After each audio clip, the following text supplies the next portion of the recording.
right into it.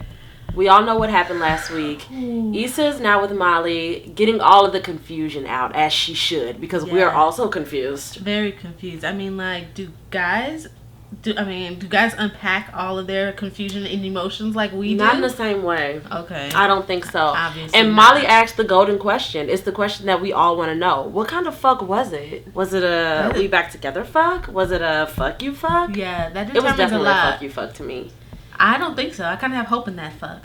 As you were saying, do guys actually unpack that way? I don't think that they do it the same way as us, but they did give us our first humanizing peek at Lawrence. Because last week, all we knew was, you just fucking this girl. She's the rebound. Yeah. You stay over there on the weekends. You're trying to be a player. You're trying to be cool and smooth. But we finally get a chance to see him. He's in the gym. He's working out. He's letting off steam. He's in his phone, getting ready to text, deletes the text. It's kind of like that moment of like, ooh, yeah, he's also confused. He also just doesn't know. I liked that they showed that he actually recognized the issue, that fuck was an issue. And it's confusing. Right. And you're confused, and you should know that she's confused. Exactly. And we're confused. Great. Lawrence. Thank you, Lawrence. Shout out to Molly. Not only is she coming all the way through this episode as a friend, but also for herself. She's a lot more open in her therapy session this week.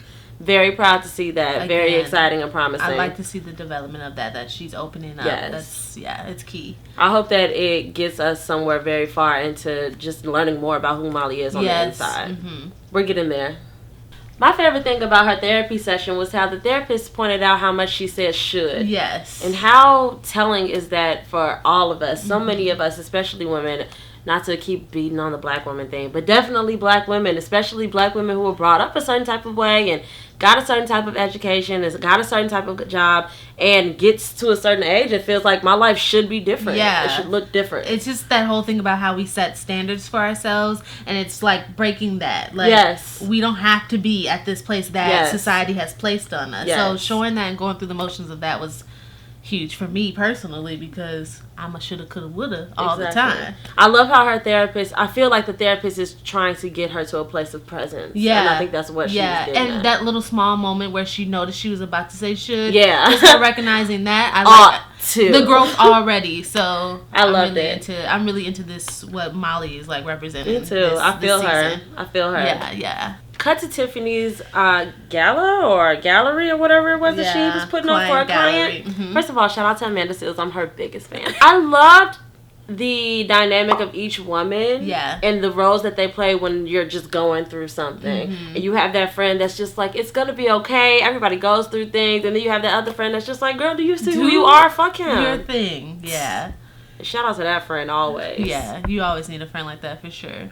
Of course, this is where we get the information. Issa's just now learning about Tasha, learning that there's even another person, which is surprising as a viewer, because it's like, damn, we've been knowing about this girl since last season. Yeah. And it's been a few months between their breakup. Mm-hmm. Yeah, so that was an interesting, just to look at her and the shift in her body language and her face, just like another girl, a Tasha, and then finding her on Facebook so cool. Don't you love that friend? Yeah. Who can just get one morsel of information and find them? I always say women have some kind of database that everyone else don't know. We're the real FBI. We don't know about. Yeah, like it's just crazy. Definitely. So many things are happening. I love how when they get the information of how to get to Tasha's page, Issa immediately is like, I don't want to be that girl. I don't want to be petty. But she went from high horse to low horse very quickly. And we all. How many of our exes, new flings, old flings, previous flings, next flings, have we been stalking? It's really sad, but it's also kind of like... It's just a thing. It's just a thing. It's just what we do. It wouldn't make sense to you if you didn't do it. You kind of just have to know. I feel like know. In a way, it doesn't. I mean, it helps and it doesn't, but it helps in a way that you just have to know how to move. How you're gonna plan your next move, you know? And I feel like that's what Issa's doing. And the other woman kind of solidifies that. Yeah. It kind of helps your next step. Mm-hmm. Wow, that's true. Meanwhile, Tasha is getting very involved. She's getting ready to invite Lawrence to the family barbecue, That's deep.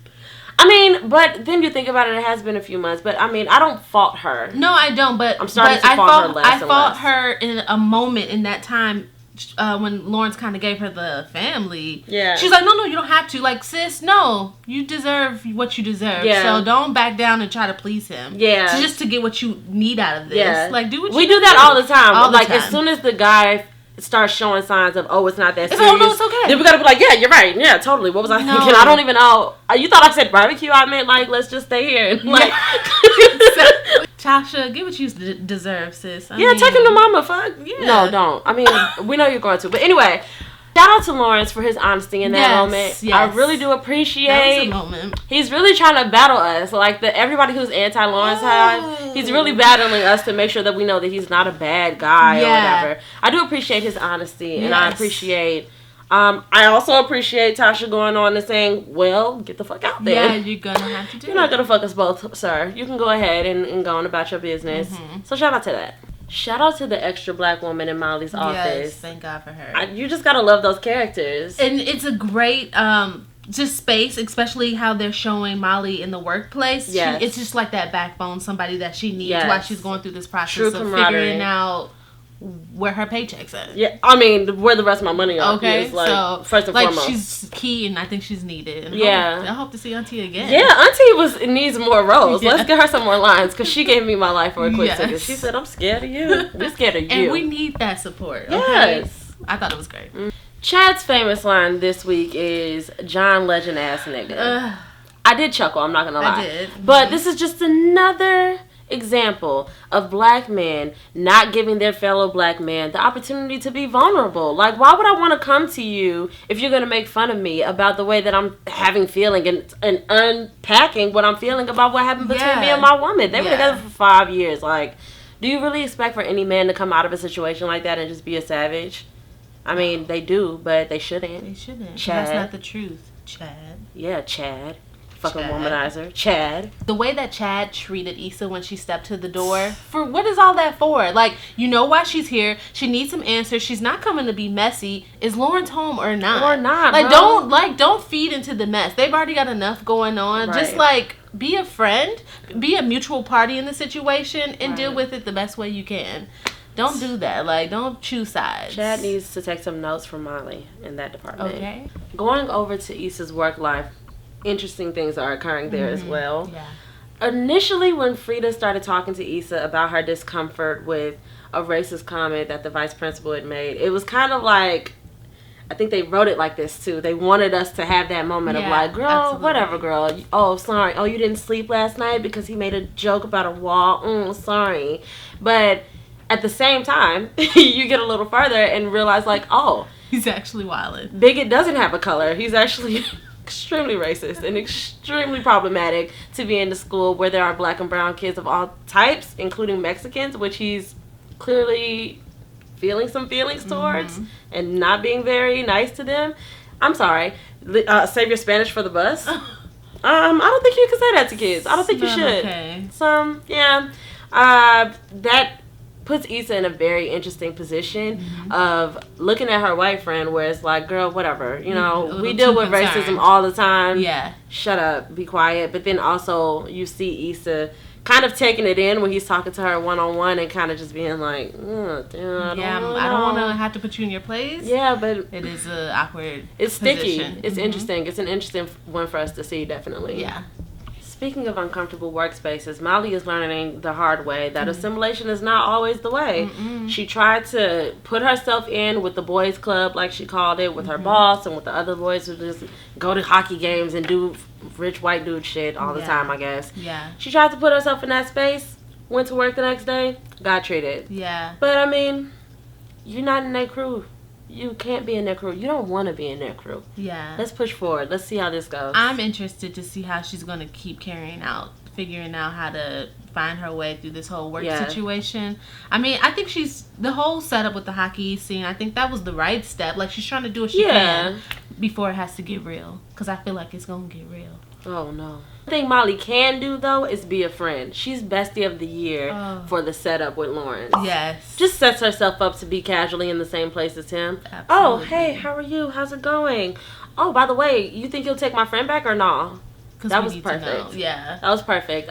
Shout out to her. I think everybody just needs a friend. Like Chad could be. Just place yourself kindly in the middle. You don't have to take sides to that extent. Yeah. Whatever. Especially if you know that your friend cares about the other person. Like, it's different. I understand that Issa did Lawrence wrong. Yeah. But you see that your friend still has care for her. Like, Come on. He could have done the same exact thing without the setup.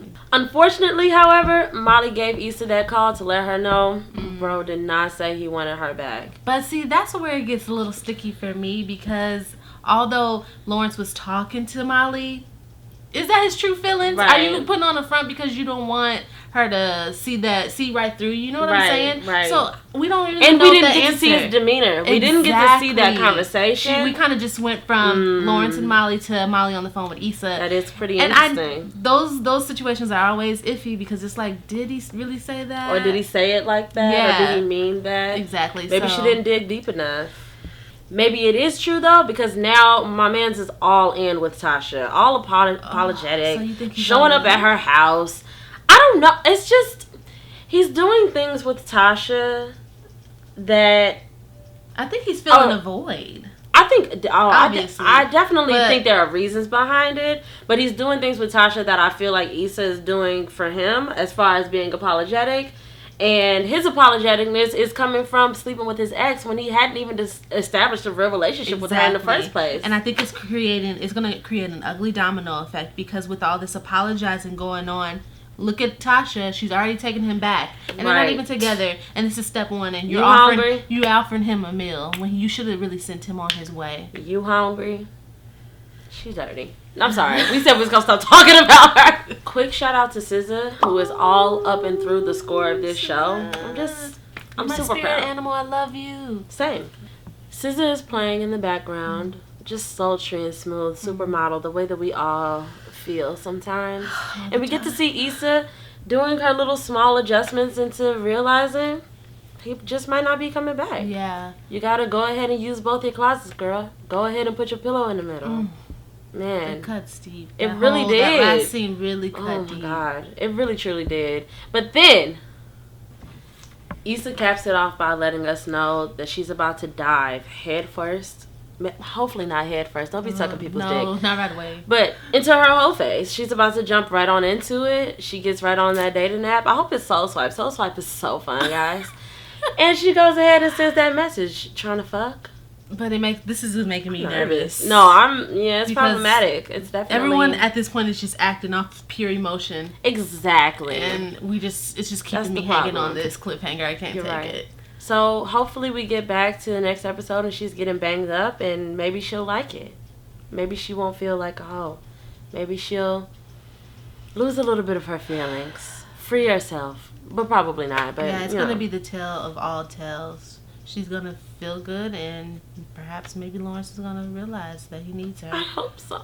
Probably not next episode, though. No, not next episode, but we're just saying, let's just see. We'll catch up with you next week. Let us know your thoughts.